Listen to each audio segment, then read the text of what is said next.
जब देश का प्रधानमंत्री के लिए अगर बिहारी अगर खड़ा हो, कोई भी बिहारी खड़ा हो, तो उसके लिए हम खड़ा रहेंगे। कितना गर्व की बात है कि एक बिहारी, बिहार का बेटा देश का अगर प्रधानमंत्री बने तो ये हमसे और आपसे बेहतर किसको उपलब्धि हो सकता है हासिल। अगर माननीय मुख्यमंत्री जी अगर प्रधानमंत्री बनेंगे तो मुझे लगता है कि उनको बोलने की आवश्यकता पड़ेगा, वो खुद करेंगे।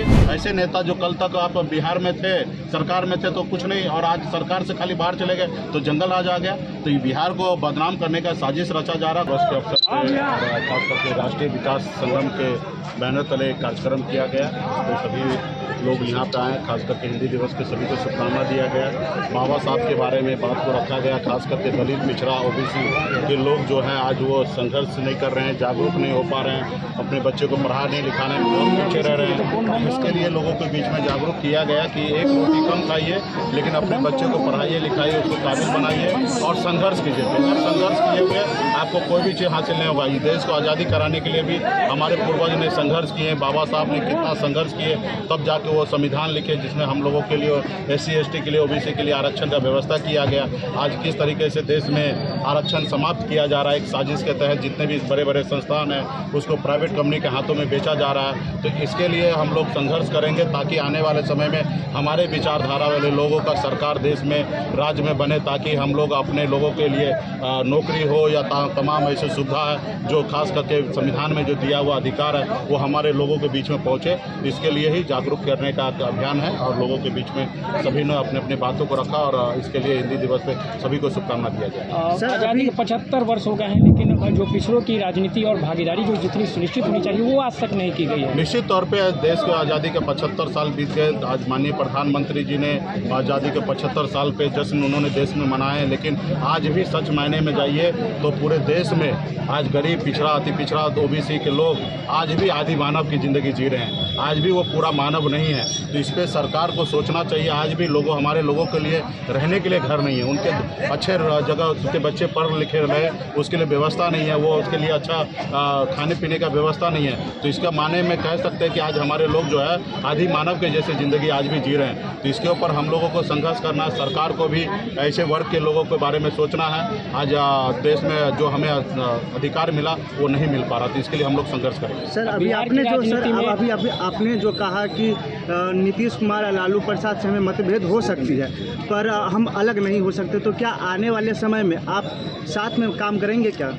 निश्चित तौर पे हमने कहा ना कि लालू प्रसाद, आदरणीय लालू प्रसाद यादव जी हो या स्वर्गीय श्री रामविलास पासवान जी हो या हमारे श्री नीतीश कुमार जी हो, ये लोग हमेशा गरीब, पिछड़ा, दलित के लिए कुछ ना कुछ किए हैं। ये बात अलग है, चर्चा का विषय हो सकता है कि बहुत कुछ नहीं किए हैं, इस पर डिस्कशन होता है, हो सकता है, लेकिन जितना भी किए वो बहुत किए हैं वो अपने अनुकूल। इसको और आगे बढ़ाया जा सकता है, इसी रास्ते पे चलकर हम लोग इससे बेहतर काम कर सकते हैं, लेकिन इनको कुर्बानी को भूला नहीं जा सकता। इन्होंने भी बहुत कुछ हमारे राज्य के लिए उन्होंने किया है। तो इसके लिए निश्चित तौर पे जब भी ऐसा मौका मिला है तो हम लोग हमेशा गरीब, पिछड़ा, दलित जहाँ पे बैठते हैं उनके साथ बैठ के खाना खाते हैं। हम उनके साथ खाना पीना नहीं खाते। जो लोग हमारे हाथ से छुआ हुआ पानी नहीं पी सकता है, ऐसे लोगों से हमेशा हमारा दूरी रहेगा और जब तक हम जिंदा रहेंगे तब तक ऐसी दूरी रहेगा।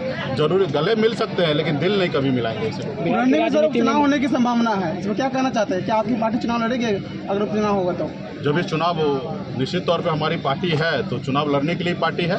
जब भी ऐसा समय आएगा तो निश्चित तौर पे हमारी पार्टी मजबूती से कुरनी विधानसभा या देश में, खास करके बिहार प्रदेश में जहाँ पे भी चुनाव होगा वहाँ पे मजबूती से हमारी पार्टी चुनाव। सर, उम्मीदवार में निश्चित तौर पे देखिए, समय आने दीजिए, अभी पहले चुनाव आयोग की तरफ से क्लियर होने दीजिए, उसके बाद जहाँ पे भी चुनाव का समय आएगा वहाँ पे हमारी पार्टी चुनाव लड़ेंगे। 2024 में लड़ेंगे, 2025 में लड़ेंगे, 2029 में लड़ेंगे, 2030 में लड़ेंगे। हमेशा जब भी चुनाव होगा हमारी पार्टी चुनाव।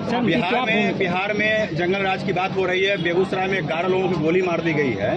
क्या ये जंगल राज की पहचान है? क्या ये? बिल्कुल ही नहीं है। अभी कोई पागल आदमी अगर रोड चलते हुए किसी को गोली मार दे तो क्या उसको आप जंगल राज कहेंगे? अपने आप को पूरे भारत में अपने आप को बदनाम किया जा रहा, खास करके बिहार को बदनाम किया जा रहा। ऐसे नेता जो कल तक आप बिहार में थे, सरकार में थे तो कुछ नहीं, और आज सरकार से खाली बाहर चले गए तो जंगल राज आ गया। तो ये बिहार को बदनाम करने का साजिश रचा जा रहा, खास करके भाजपा की तरफ से। मैं भाजपा के नेता से आग्रह करूँगा कि आप लड़ाई लड़िए, मुद्दे की लड़ाई लड़िए, लेकिन जिसमें बिहार का बदनाम हो, बिहारी को बदनामी हो, जिसका जहाँ पे बिहार को सर झुके, वो काम तो नहीं कीजिए। खास करके इस तरीके का शब्द का उपयोग नहीं कीजिए। मुख्यमंत्री नीतीश कुमार के जो पीएम बनाए जाने की बात चल रही है, उसमें मुकेश सहनी का क्या स्टैंड होगा? अरे भाई, कितना गर्व की बात है कि एक बिहार का बेटा देश का अगर प्रधानमंत्री बने तो ये हमसे और आपसे बेहतर किसको उपलब्धि हो सकता है हासिल?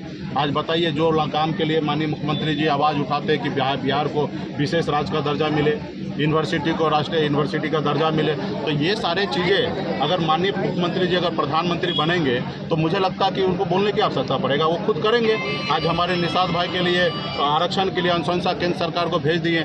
जब माननीय मुख्यमंत्री जी अगर देश के प्रधानमंत्री बन जाएंगे तो उनको याद दिलाने की थोड़ी ज़रूरत है। वो देखेंगे कि बिहार से हमने क्या क्या चीज़ केंद्र सरकार से मांगा और क्या क्या चीज़ें नहीं की हैं। वो जब वो पावर में जाएंगे तो निश्चित तौर पर वो पूरा काम करेंगे, जो जब भी बिहार 15 सालों में माननीय मुख्यमंत्री जी जो भी मांग केंद्र सरकार से किए होंगे, और जब प्रधानमंत्री बन जाएंगे तो पूरा काम होगा। तो ये हमारे लिए उपलब्धि है, और हम तो मजबूती से, जब देश का प्रधानमंत्री के लिए अगर बिहारी अगर खड़ा हो, कोई भी बिहारी खड़ा हो, तो उसके लिए हम खड़ा रहेंगे।